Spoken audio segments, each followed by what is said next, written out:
aujourd'hui on se retrouve dans une nouvelle vidéo et on se retrouve pour un petit book haul. Et c'est un book haul où je vous présente les livres que j'ai eus à Noël. Donc il y en a quelques-uns. Alors il y a un ou deux cadeaux que j'ai pas eu parce qu'ils sont pas arrivés à temps. Donc je ne sais pas si c'est des livres, c'est fort possible parce que je pense que c'était sur ma liste. Et enfin oui, c'était sur ma liste et en l'occurrence il y avait que des livres. Il y avait juste 2 DVD et je les ai eus, donc concrètement voilà. Je pense que c'est des livres, mais c'est pas grave, je vous les présenterai plus tard. Et puis voilà. Je vais commencer tout de suite, je vais commencer par 2 livres que j'ai eu dans un swap. Si vous n'avez pas vu ma vidéo, je vous la laisse en barre d'infos. C'est un swap que j'ai fait avec, j'ai plus son nom, j'oublie tout le temps. Un monde de papier et de mots, il me semble bien que c'était ça, mais je n'étais pas sûre. Du coup, j'ai eu donc 2 livres à l'occasion de ce swap. J'ai eu d'abord Princesse Incognito de Connie Glynn. Donc dans ce livre-ci, on suit alors une jeune fille qui s'appelle Lottie, je sais pas comment ça se dit, Lottie ou la façon dont c'est écrit, Lottie, qui est une jeune fille modeste, etc., qui rêve de devenir princesse, elle va intégrer une école prestigieuse, la même école qu'une autre jeune fille qui s'appelle Ellie et qui elle est princesse, et en fait les 2 jeunes filles vont échanger l'identité et voilà, donc ça a l'air vraiment trop sympa. J'adore les princesses, j'adore les châteaux, les robes, les machins, enfin bref, donc je pense que potentiellement ça peut me plaire et le concept est quand même sympa, ça fait un peu comme le riche et le pauvre et je trouve ça un petit peu sympa, donc très sympa même, donc j'ai hâte de découvrir cette histoire et il me tarde vraiment. Voilà, il est beaucoup plus gros que ce que je pensais, il fait quand même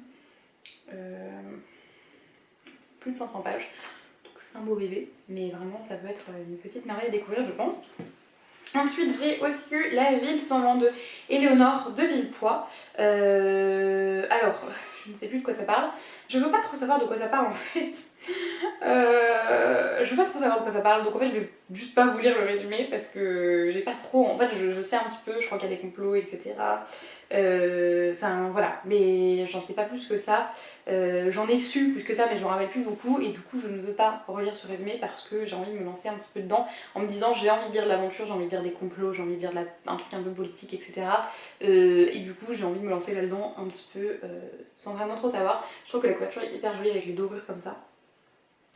Donc voilà, je ne vous en dirai pas plus du coup, mais ça a l'air d'être un livre qui a l'air hyper sympa à découvrir et que je pense que je peux vraiment bien aimer. Ensuite, du coup, à Noël, pardon, j'ai lu plusieurs livres. J'ai eu déjà ces 3 livres-ci. Donc le premier, c'est Dans le cœur des gens de Anastasia Goujon, publié chez Hors des Lignes, qui est donc un recueil de poèmes écrit en vers libre.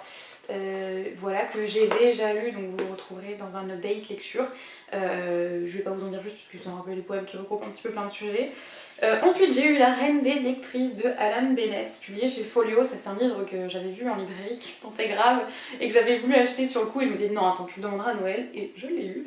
Et donc, en fait, on se pose la question de que se passerait-il si outre-Manche, que se passerait-il outre-Manche si Sa Majesté la Reine, pardon, se découvrait une passion pour la lecture. Donc, on parle de la reine d'Angleterre. L'ancienne reine d'Angleterre, donc Elisabeth II. Et en fait, on se demande comment ce serait si vraiment elle avait tellement envie de lire qu'elle pouvait plus du tout rien faire d'autre que lire et qu'elle en venait à complètement négliger ses engagements royaux. Et en fait, voilà, on a un petit peu du balai chambre au prince Philippe, tous grincent des dents, tandis que la royale passion terreur mais sans dessus-dessous l'implacable protocole de la maison Windsor. Et je trouvais ça hyper original et hyper sympa. Moi, je suis une grande fan de la famille royale britannique. Donc c'est toujours pour moi un plaisir de découvrir des choses autour de cette famille. En l'occurrence, ça c'est complètement fictif, mais je trouve que ça a l'air vraiment rigolo. Et donc du coup, j'ai très hâte de découvrir cette histoire. Et je pense que ça sera bientôt fait parce que c'est un tout petit livre, donc ce sera très vite lu. On va y arriver. Et vraiment, ça a l'air vraiment trop sympa. Ensuite, j'ai eu un autre petit poche et il s'agit de Là où brillent les étoiles de Nadia Hachimi, publié chez Hauteville. Je l'avais vu en pareil en librairie, en fait la couverture m'a attirée et j'avais lu le résumé. Je vais vous lire parce que je suis pas sûre de vous dire la chose correctement sinon. Mais en tout cas, c'est pas le genre de livre que je lis habituellement et du coup, ça me tente vraiment bien. Donc, je porte en moi un monde disparu. Kaboul, 1978. Sitara, 10 ans, mène une vie heureuse avec sa famille au palais. Un soir, elle quitte sa chambre sur la pointe des pieds pour regarder les étoiles. Cette nuit-là, c'est le coup d'état. Aucun des siens n'y survivra. Si elle a la vie sauve, c'est grâce aux étoiles. N'étant plus en sécurité nulle part, l'orpheline est confiée aux soins de 2 femmes dévouées et trouve un refuge aux États-Unis. Des années après son exil, le passé revient frapper à la porte, ne lui laissant d'autre choix que de retourner en Afghanistan. Alors déjà, j'aime bien le fait que ça se passe en Afghanistan. Je lis jamais de livres qui se passent dans ce pays. Et voilà, alors moi j'avais bien aimé voilà, tout ce côté un petit peu royal, puis voilà ce côté de devoir retourner là-bas, enfin vraiment je trouvais que le résumé avait l'air sympa. Alors c'est pas tout à fait le genre de choses que je lis habituellement, mais je me dis ça peut être vraiment sympa et à découvrir, et ça peut être une très bonne lecture à mon avis. Donc j'ai hâte de découvrir ça, et j'espère que je le lirai bientôt, mais vraiment il me tarde de le découvrir. Je vais vous laisser les 2 choses que mes parents m'ont offert, parce que c'était vraiment 2 grosses choses pour la fin. Mais il y a quelques jours, donc au Nouvel An, j'ai vu une amie qui m'a offert un cadeau de Noël et qui m'a offert un livre du coup.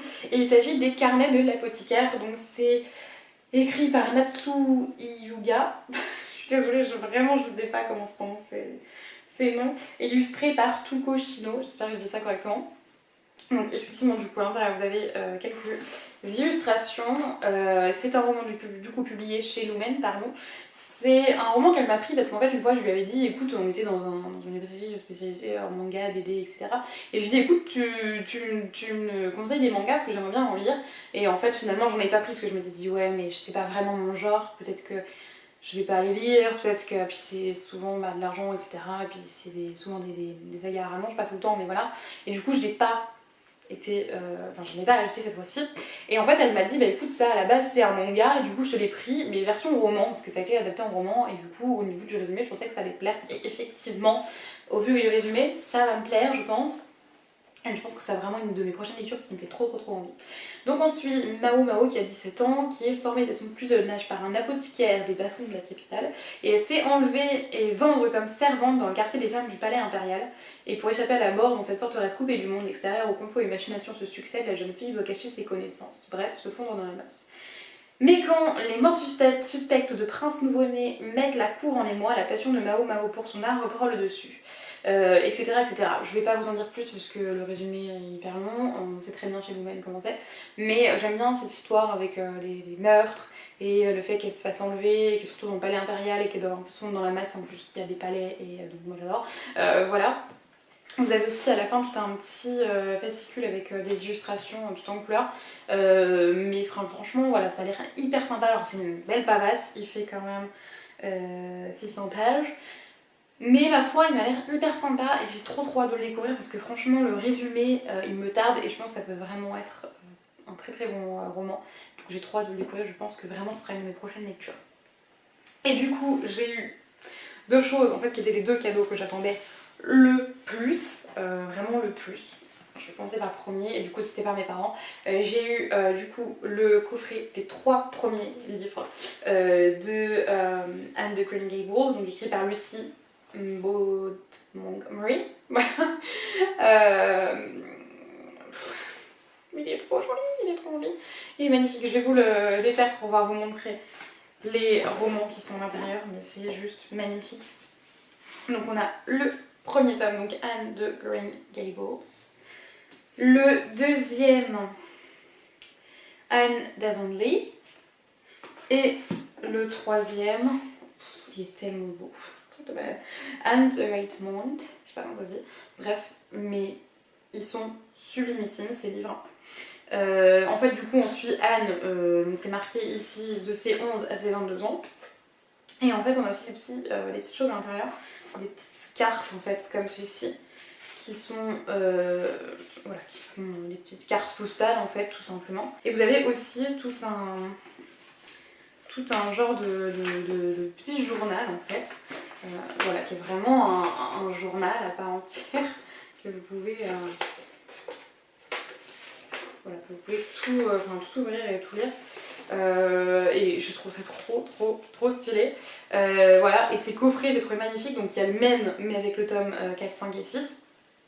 Et vraiment, mais est-ce que c'est permis de faire des livres aussi joli s'il vous plaît. Et franchement c'est pareil, celui-ci sera une prochaine lecture parce que la série j'avais tellement aimé, ça va être un coup de cœur monumental, j'y pense tout le temps, j'ai déjà envie de me la re-regarder tellement je l'ai aimée.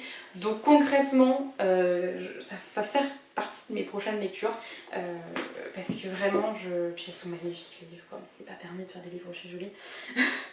J'adore, voilà. Saga, on suit Anne Shirley qui est orpheline et qui va être adoptée par un homme et une femme, donc un frère et une sœur, qui sont Andrew, c'est Andrew son prénom et Marissa je crois, enfin qui sont en tout cas les Cuthbert donc elle va arriver dans leur ferme, donc les Pignons Verts, Green Gables. Et en fait eux ils attendaient un garçon pour les aider à la ferme, ils vont se retrouver avec une fille et on va suivre un petit peu toute cette aventure etc par la suite. Et c'est un livre qui, enfin la série elle était tellement touchante et tellement magnifique et j'ai tellement aimé, voilà, que concrètement j'ai besoin de lire ces livres, vraiment c'est un réel besoin, donc je suis tellement heureuse de les avoir parce que vraiment j'en rêvais, mais sincèrement.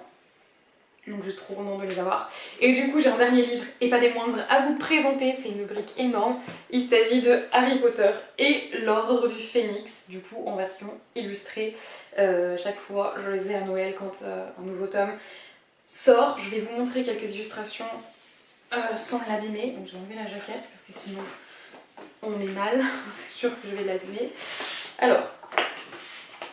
on a dans ce tome-ci, déjà je voulais vous montrer, en fait au début vous avez la rue, donc où se trouve le quartier de l'Ordre du Phénix, c'est le, je sais plus comment ça s'appelle, attendez, je trouve le 12 Square Grimaud, donc vous avez en fait la rue comme ça, et à la fin du livre, vous l'avez, mais avec le 12 Square Grimaud qui est apparu. Voilà, si vous avez lu les livres ou le film, vous comprendrez. Je vais vous montrer du coup quand même quelques petites illustrations. Hop, c'est sublimissime ces livres, franchement Jenka il a un talent juste dinguissime. Il y a peu de grandes illustrations parce que comme il y a beaucoup de texte, c'est pas le plus évident des illustrations comme ceci par exemple. Je sais pas si je vais pouvoir vous montrer correctement. Donc c'est quand même hyper joli. On est quand même sur quelque chose de beaucoup plus sombre dans ce thème-ci, mais c'est fidèle à la saga. Mais vraiment les illustrations sont beaucoup plus sombres etc. Et je le trouve sublimissime. Il faudrait que je les relise dans ces versions là parce que j'avais relu le premier tome en anglais et je voulais tous les relire en anglais, mais concrètement j'aime tellement ces versions que j'aimerais vraiment les relire dans ces versions-ci que j'ai les du coup en français. Mais voilà, c'est un travail sublime, c'est vraiment magnifique ces livres-ci et vraiment j'y tiens énormément et je suis très contente d'avoir eu ce nouveau tome et du coup il ne manquera plus que les 3 derniers tomes quand ils sortiront, enfin les 2 derniers tomes parce que c'est le tome 5, tome 6 et 7 que j'ai trop hâte d'avoir parce que le tome 6 c'est mon préféré, donc vraiment j'ai trop hâte, mais voilà. J'ai été plus que gâtée, on peut bien le remarquer. Je suis très contente de tous les livres que j'ai eus, j'ai trop hâte de pouvoir tous les découvrir. Pour ceux que j'ai pas encore lus, bon il y en a qu'un que j'ai lu là pour l'instant, ça. Enfin Harry Potter je l'ai aussi lu, mais pas dans cette version du coup. Mais voilà, j'espère que ça vous a plu, moi j'adore regarder les book hauls et encore plus les book hauls cadeaux de Noël etc. Donc voilà, j'ai hâte de vous retrouver pour une prochaine vidéo et je vous dis à plus tard, bye.